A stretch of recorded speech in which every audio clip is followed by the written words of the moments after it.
मित्रांनो, स्वातंत्र्याचं अर्धशतक आपण सध्या साजरं करतोय. या अर्धशतकानंच भारतीय क्रीडा क्षेत्राला ऑलिम्पिक खेळांचं अतिविशाल असं दालन उघडून दिलं आहे. जेव्हा भारत पारतंत्र्यात होता तेव्हा भारतात मोजक्याच खेळांचा बोलबाला होता. त्यात होतं क्रिकेट, ज्याला राज्यकर्त्या इंग्रजांनी आणि संस्थानिकांनी उचलून धरलं होतं. त्यात होती कुस्ती, ज्याला संस्थानिकांचाच आश्रय होता. त्यात होता फुटबॉल आणि कबड्डीचा खेळ, ज्याला लोकांचा आश्रय होता. आणि त्यात होतं हॉकी, ज्यातल्या जागतिक यशामुळे हा खेळ देशभर लोकप्रिय होऊ लागला होता. देश स्वतंत्र झाला आणि ऑलिम्पिकच्या विशाल दुनियेत भारतानं प्रवेश केला. त्यात दर्शन होतं विविध खेळांचं. त्यात होते चेंडूचे खेळ, बॉल गेम्स म्हणजे फुटबॉल सहित व्हॉलीबॉल, बास्केटबॉल, हँडबॉल आणि वॉटर पोलो. त्यात होत्या रॅकेट गेम्स, अर्थातच बॅडमिंटन, टेनिस आणि टेबल टेनिस. त्यात होते झटापटीचे खेळ म्हणजे कुस्तीच्या बरोबरच बॉक्सिंग, जुडो, कराटे आणि तायकांडो. आपण जर विविध खेळांचं स्वरूप पाहिलं तर मूलभूत असे खेळ आहेत ॲथलेटिक्स, जिम्नॅस्टिक्स आणि जलतरण.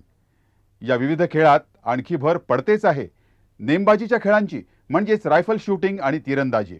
शिवाय अश्वारोहण, सायकलिंग, वेट लिफ्टिंग असेही विविध स्वरूपाचे खेळ आहेतच.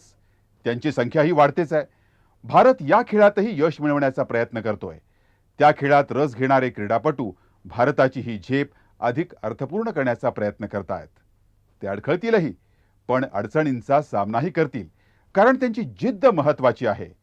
तेव्हा ही कहाणी आहे त्या जिद्दीची, स्वातंत्र्याच्या अर्धशतकातील जिद्दीची, झेपेची आणि भविष्यातील उज्ज्वल आशा आकांक्षांची.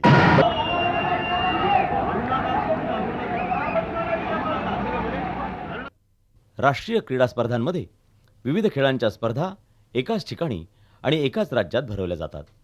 त्यामध्ये महाराष्ट्राची सांघिक कामगिरी नेहमीच उत्कृष्ट राहिली आहे.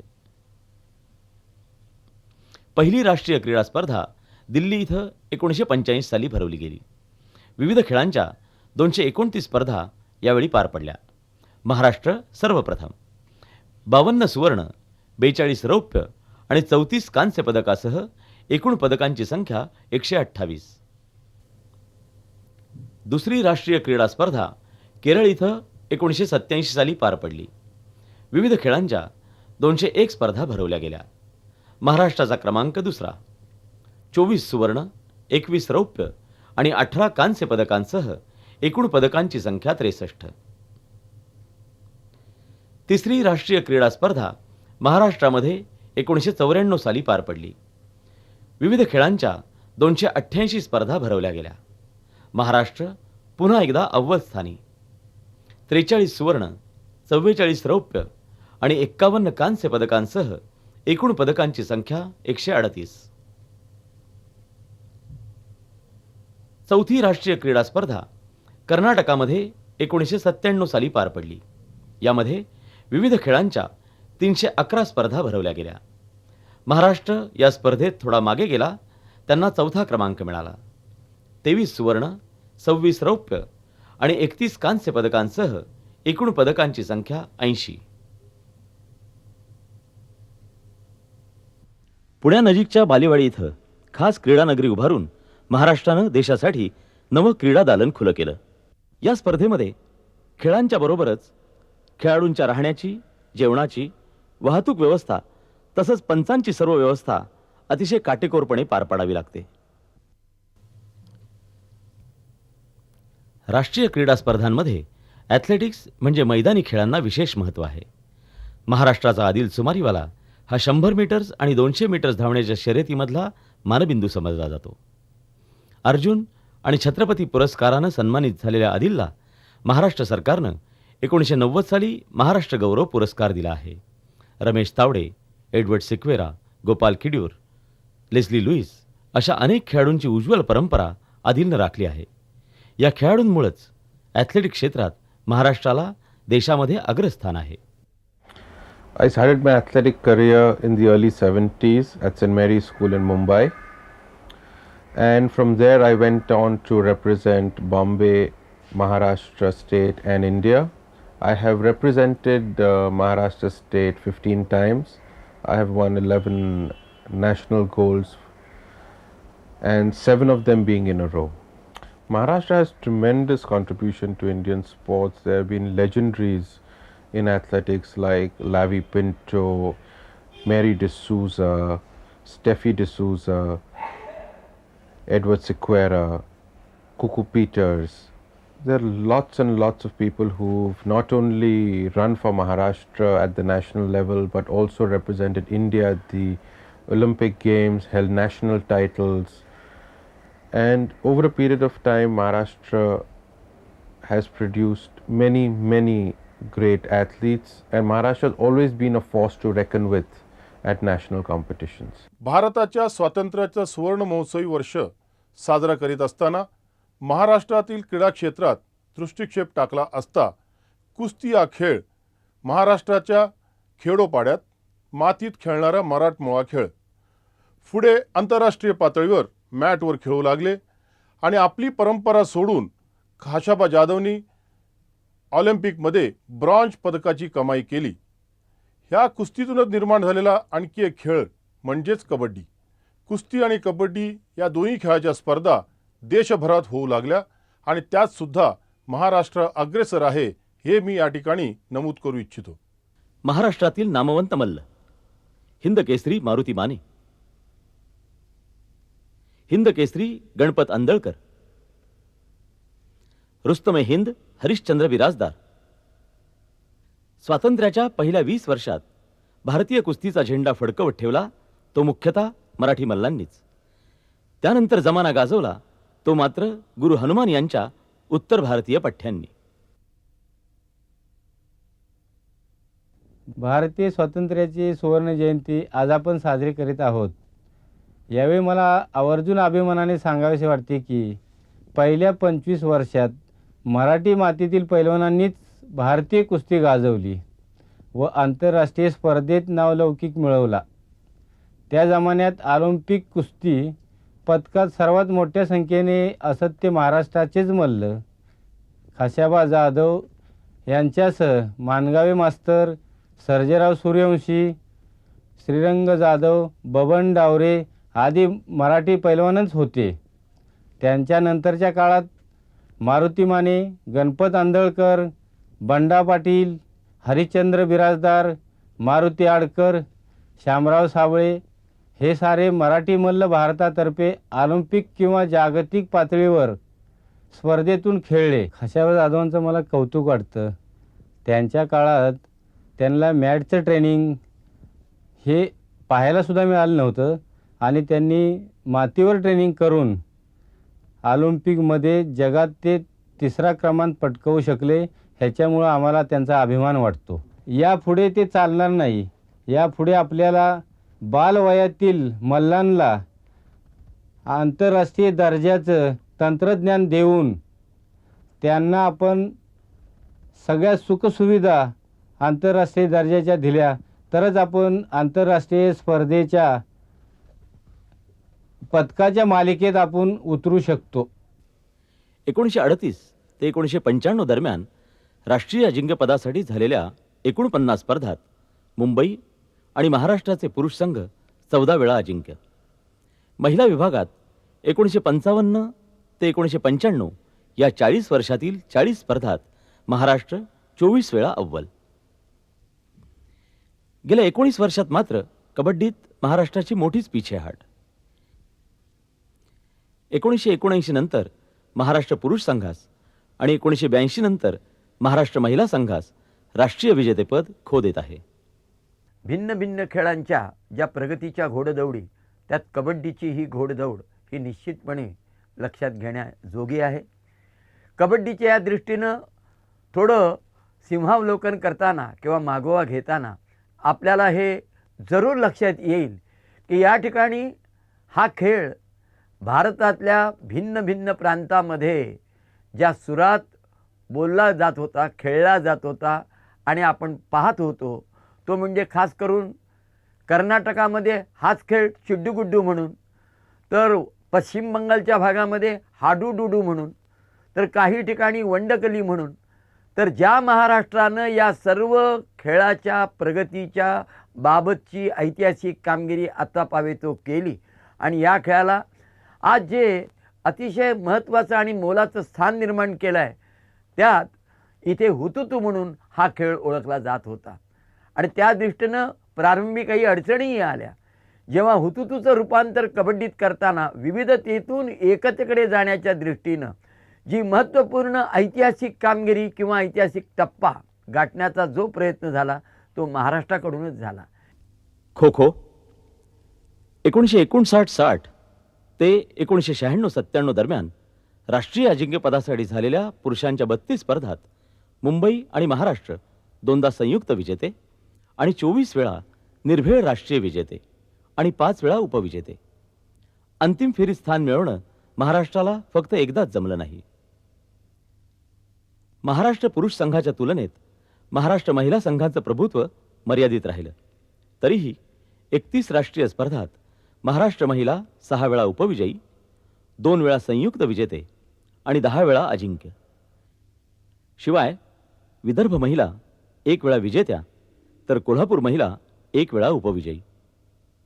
हा महाराष्ट्रात उगम पावलेला अत्यंत वेगवान आणि चपळ हालचालींचा खेळ, वेग आणि बुद्धिमत्ता यांची उत्कृष्ट सांगड घातलेला हा खेळ, या खेळामध्ये महाराष्ट्राचं नेहमीच वर्चस्व राहिलेलं आहे.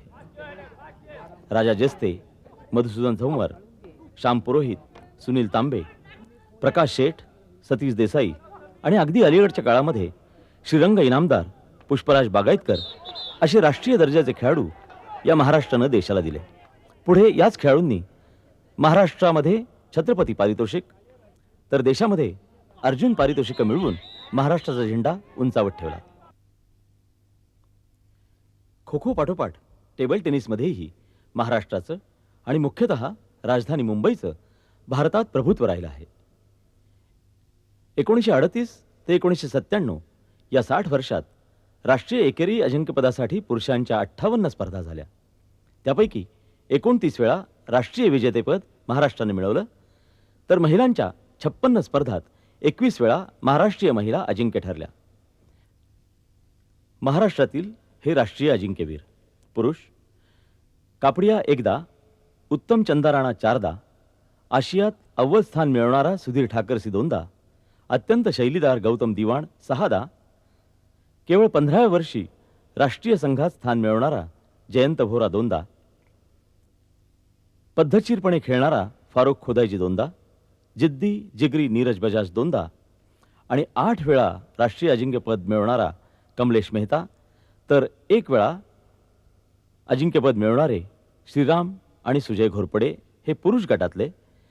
तर महिला गटात एनिड बोकॅरो, गुल नासिकवाला, मीना परांडे या जुन्या जमान्यातल्या खेळाडू, तर प्रिस्का रोझेरियो, नीना कुलकर्णी 1 वेळा, अलका ठाकूर या कोल्हापूरच्या 1 वेळा अजिंक्य ठरल्या. हसतमुख खेळणारी केटी चार्जमन 3 वेळा अजिंक्य ठरली. कोल्हापूरची शैलजा साळोखे 4 वेळा अजिंक्य ठरली, तर वर्षा चुलानी 1 वेळा आणि नियती रॉय 3 वेळा अजिंक्य ठरली. टेबल टेनिस खेळ खेळण्यामध्ये किंवा अजिंक्यपदं पटकावण्यामध्येच महाराष्ट्रातील खेळाडूंचं योगदान नाही, तर वेगवेगळ्या प्रकारच्या जागतिक स्पर्धा, आशियाई स्पर्धा किंवा कॉमनवेल्थ चॅम्पियनशिप अशा मोठमोठ्या आंतरराष्ट्रीय स्पर्धा भरवण्यामध्येही खेळाडूंचं तसंच महाराष्ट्रातील कार्यकर्त्यांचं योगदान आहे आणि त्यांची कामगिरी ही नक्कीच वाखाणण्यासारखी आहे. पूर्वीच्या काळी ह्या टेबल टेनिसची टिक टॉक असा आवाज करणारी रबर रॅकेट्स असायची आणि त्याच्यानंतर आता ही अशी स्पंजची जी रॅकेट्स बनवल्या जातात.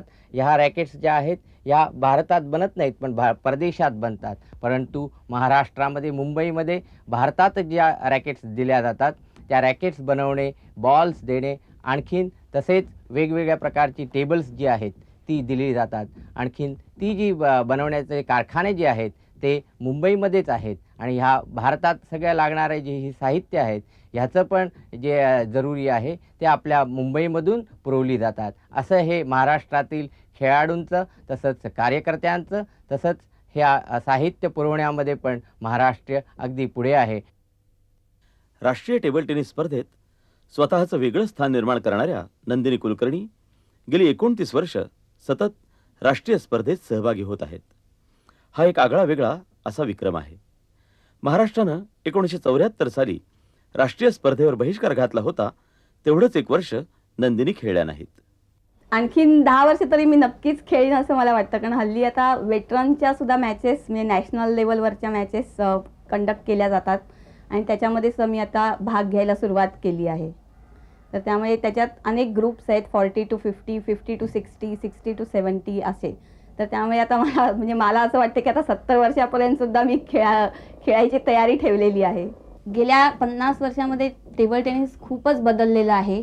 पूर्वी टेबल टेनिस खेळायचं म्हणजे एकाने अटॅक केला की दुसरा डिफेन्स खेळायला जायचा आणि हल्ली आता एक प्लेअर अटॅक केला की दुसरा त्याच्यापेक्षा जोरात अटॅक करतो. त्यामुळे गेम अत्यंत फास्ट होत चाललेला आहे. तसेच अनेक विविध प्रकारचे स्ट्रोक्स प्रोड्यूस केले जातात, म्हणजे टॉप स्पिन नंतर साईड स्पिन वगैरे, आणि त्याचा स्पीड इतका जास्त असतो की जर क्षणभर सुद्धा तुमचं मन विचलित झालं तर हा खेळ खेळता येत नाही आणि पॉईंट हारला जातो. महाराष्ट्राची तर नॅशनल चॅम्पियन्स प्रोड्यूस करण्याची परंपराच आहे.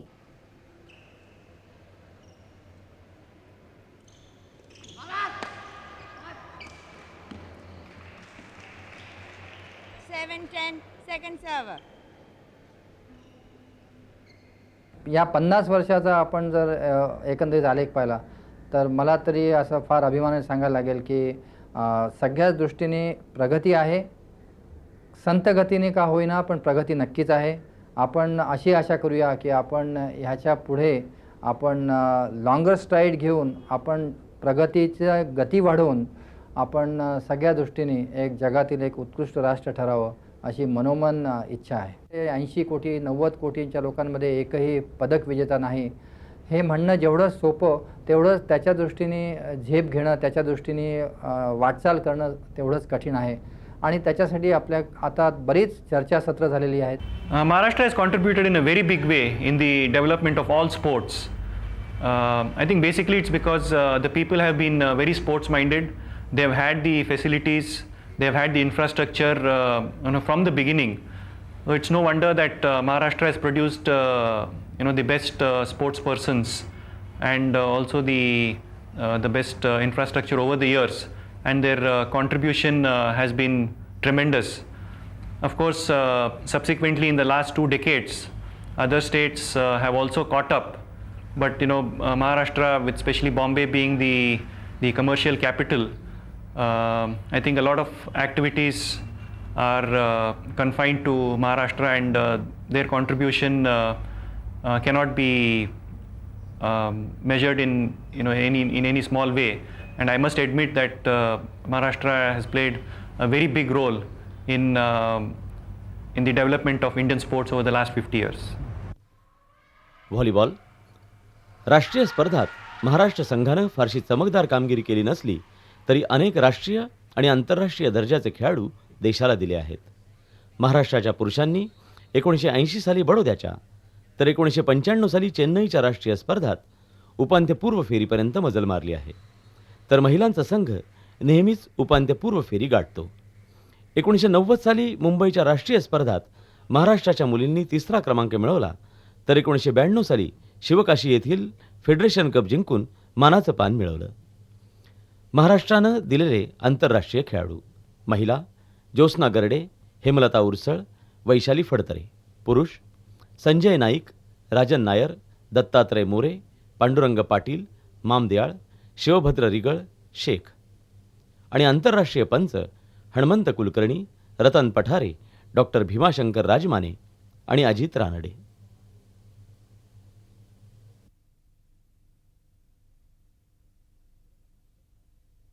गेल्या 50 वर्षात जलतरण क्षेत्रामध्ये महाराष्ट्रीय जलतरणपटूंनी संपूर्णपणे वर्चस्व गाजवलं. महिला आणि पुरुषांच्या गटातील सर्व स्पर्धातील राष्ट्रीय विजेतेपदं त्यांनी आपल्याकडे खेचून आणली. एवढंच नव्हे तर आंतरराष्ट्रीय क्षेत्रामध्ये सुद्धा अनेक महाराष्ट्रीय खेळाडूंनी भारताचं प्रतिनिधित्व केलं. त्यामध्ये इंडोसिलोन, बांगलादेश, सॅफ गेम्स, आशियाई स्पर्धा, राष्ट्रकुल स्पर्धांचा यामध्ये समावेश आहे. या सर्व स्पर्धांमध्ये महाराष्ट्रीय खेळाडूंनी आपली जास्तीत जास्त वर्णी लावली. त्यामुळेच या क्षेत्रामधलं महाराष्ट्राचं योगदान हे अनन्यसाधारण असंच आहे. राष्ट्रीय विजेतेपदाच्या स्पर्धात पुरुषांचं 1992 पर्यंत तर महिलांचं 1989 सालापर्यंत वर्चस्व होतं. आणि यंदापासून देशात पुन्हा एकदा अव्वल स्थान मिळवण्याच्या दृष्टीनं महाराष्ट्रीय संघ प्रयत्नशील आहे. महाराष्ट्रामध्ये जसं बघायला गेलं तर मी पहिली अर्जुन विजेती होती.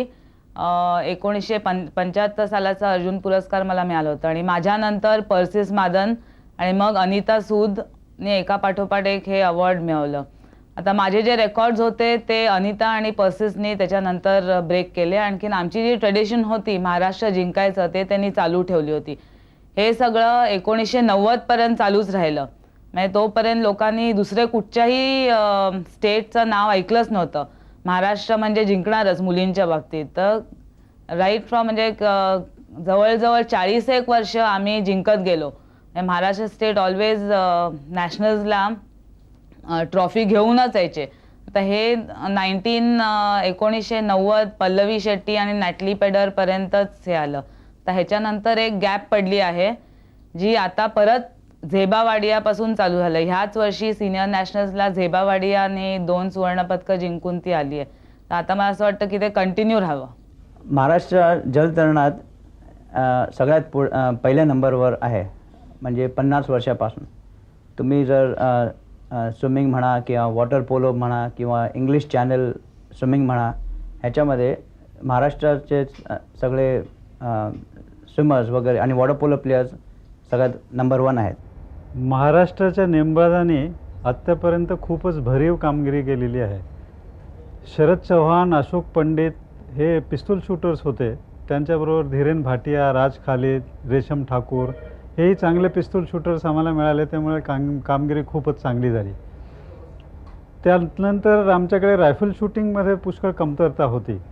पण NCC कडनं आम्हाला काही चांगले शूटर्स मिळाल्या आणि आता मुलींच्यापैकी 6 मुली कॉमनवेल्थ शूटिंगच्या टीममध्ये सिलेक्ट झाल्या आहेत भारताच्या. त्याच्यामधल्या 4 महाराष्ट्राच्या आहेत आणि त्या 4 पहिल्या 4 पैकी आहेत. तर नंतरच्या 2 दुसऱ्या येतात. इतकं स्टँडर्ड त्यांचं आता चांगलं झालेलं आहे. आणि रायफल शूटिंगमध्येही पुष्कळ आपल्याला स्कोप आहे. आम्ही आता सध्या एअर वेपन शूटिंगचा जास्त भर देतो आहोत कारण ते स्वस्त असतं. 1994 मध्ये जे महाराष्ट्राने नंबर 1 पोझिशन घेतली पुणे नॅशनल गेम्समध्ये, त्याच्यात आमच्या शूटिंगच्या मॅक्सिमम ते श्रेयदान होता.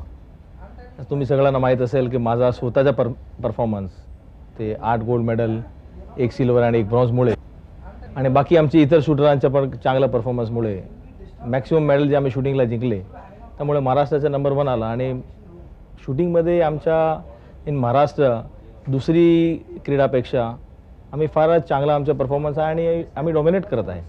आपण जे बेंगलोरचा परफॉर्मन्स बघू, आपला राष्ट्रीय क्रीडा जे बेंगलोरला झाली तिकडे पण शूटिंगचा परफॉर्मन्स तुम्ही पुणेच्या जे शूटिंगच्या परफॉर्मन्सने कंपेअर केला तरी ते तेवढा चांगलं नाही.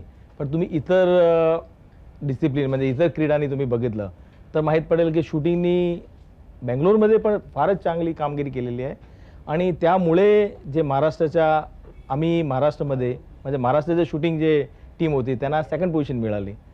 दिल्ली ते जसपालच्या चांगला सगळ्यांना माहीत आहे की जसपाल एवढा चांगला शूटर आहे आणि त्यामुळे दिल्लीला क्रमांक पहिला गेला.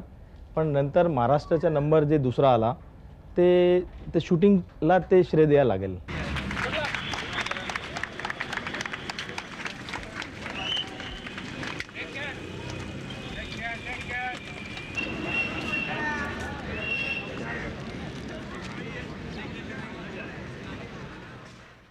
महाराष्ट्र राज्यातील पुणे हे शहर सायकलिंगचं शहर म्हणून ओळखलं जातं. त्यामुळेच राष्ट्रीय आणि आंतरराष्ट्रीय क्षेत्रात पुण्याच्या सायकलपटूंनी सतत वर्चस्व गाजवलं. 1892-93च्या दरम्यान दुचाकी किंवा सायकल प्रथम पुण्याच्या रस्त्यांवर धावली. सुरुवातीच्या काळात प्रतिष्ठेचं वाहन म्हणून समजली जाणारी सायकल पुढे गरिबांचं वाहन झाली. सायकल शर्यतींना खऱ्या अर्थानं सुरुवात झाली ती 1947च्या दरम्यान. तेव्हापासूनच पुणेकरांनी म्हणजेच पर्यायानं महाराष्ट्राच्या सायकलपटूंनी सर्व स्पर्धांवर आपला ठसा उमटवला. जुन्या जमान्यात के.बी. गायकवाड, बी.एन. भालेराव, मल्हारी डिखळे, स्वर्गीय Shaikh Hasham, Jagannath Pillay, Dashrath Pawar, Anand Waghmare, Homi Bathena, Ashok captain, Reuben Solomon यांनी भारतीय सायकलिंग क्षेत्रात वर्चस्व राखलं. Well, Maharashtra, being industrially developed, has thrown up a lot of top sportsmen. There were opportunities available, though that may not be that many today. But Tatas had excellent teams: football, hockey, cricket, at track and field. Mahindras, Mafatlals. These were the people who really supported sport in a very big way. Also, it'd be interesting to note that Sir Dorabji Tata founded the Bombay High School Sports Association, which is 104 years old today. अशा तऱ्हेनं अनेक नामवंत खेळाडू, संघटक आणि क्रीडा तज्ज्ञांच्या मुलाखतीतून आणि आकडेवारीवरून भारतीय क्रीडा क्षेत्रातील विकासामध्ये महाराष्ट्राचं सर्वोत्कृष्ट योगदान असल्याचं स्पष्ट होत आहे. महाराष्ट्र हे देशातील सर्वात आघाडीवरचं राज्य आहे. त्यामुळेच देशाच्या संपूर्ण विकासात महाराष्ट्राचं स्थान सर्वात मोठं आहे.